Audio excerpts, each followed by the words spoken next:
Hello, this is Lori. The Lilypad is doing a challenge right now. It is the Technique Challenge Halloween Bash, where they are using the gradient tool on the background paper. And the effect will be looking like this. You can see those papers that are blended into the background. And then further on, you can also see that there are some strips with some gradient blending going on in the background also. I'm working in Artisan 4, and I'm going to show you how you can do this. It's exactly the same in Artisan 5. I'm going to use a template by Fiddle-Dee-Dee Designs called TakeawayCup Dressed Down, and the kit that I will use is Etc. by Danyale, and it is Tea-riffic. I have pulled over some of the papers that I might want to use, some solid papers and some decorative papers. So if I want to make a gradient on this strip, so we'll pull it down to take a look. So this strip right here, I'm going to start with putting down my solid paper. I'm just going to fill that with this solid paper. So you can see I pulled my papers because I work from Windows folders. I pulled them over into the Photos tab. I right my mouse over here, fill the selected element with this photo.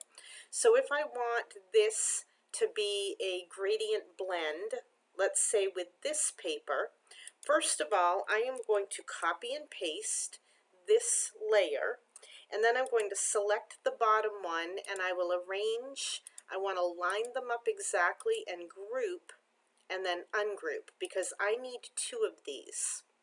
So once I ungroup, you can see that I have two of them now, and I'm going to select just the top one. Now at this point, I am just going to right mouse and fill the selected element with this paper. So this is the one on the top. If I make it invisible, you can see the other ones down there, but I'm going to do a gradient blend with this. So all I have to do is selecting that top one, I will go to Cut and Fill, go to my straight cutter and go down to Blended Edge. Now I can open this up quite wide and it will give it a much different look than if I just keep it very small. So I'm going to open it up very wide, and I think I'll just leave it in the center just as it is for the moment. And the choice that I will make is to keep the shaded section. So I'm going to keep all of this that's shaded, just so you can see what happens. So I will cut, and now you can see that it blends itself into the background. Now let me undo this, and I'm going to select that layer again, straight blended edge, and it holds this line that I had before. I'm going to now open it up even further, and I'm going to say again, keep the shaded section and cut, and you can see the difference that it makes in that. So now you really have some blend going on from each side. Let's go up and do it to this piece right here. So Control C for copy and Control V for paste. I'm going to highlight the bottom one also, arrange, put them right on top of each other, group and ungroup.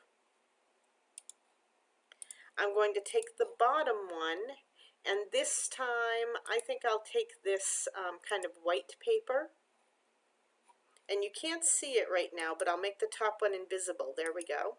And so now I'm going to take the top paper and I will use this yellow, and so I fill that in, and again I'm going to make sure I'm selected, cut and fill, straight blended edge. Now I could always flip it for it to blend a different way, like I could bring it this way so that it blends up. I could do a diagonal so that I get a really interesting blend with it that way, but I'm going to just keep it straight up and down for the moment, or as straight as I can get it right now. I'm going to open this way back up, very, very far back up. And again, I'm going to say keep the shaded section and cut. And now you can see how that yellow blends in.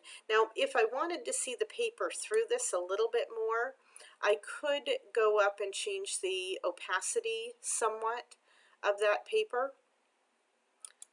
So if I wanted to change the opacity of this so the words would show through just a little bit, I could go to my Format tab, Opacity, and I can pull that slider bar down, and you'll see that now the words appear through this, and even a little bit less of that paper that we did the blended cut with shows on the top. So very easy to do this type of technique with Artisan 4 as well as with Artisan 5. Enjoy. Have fun with the challenge.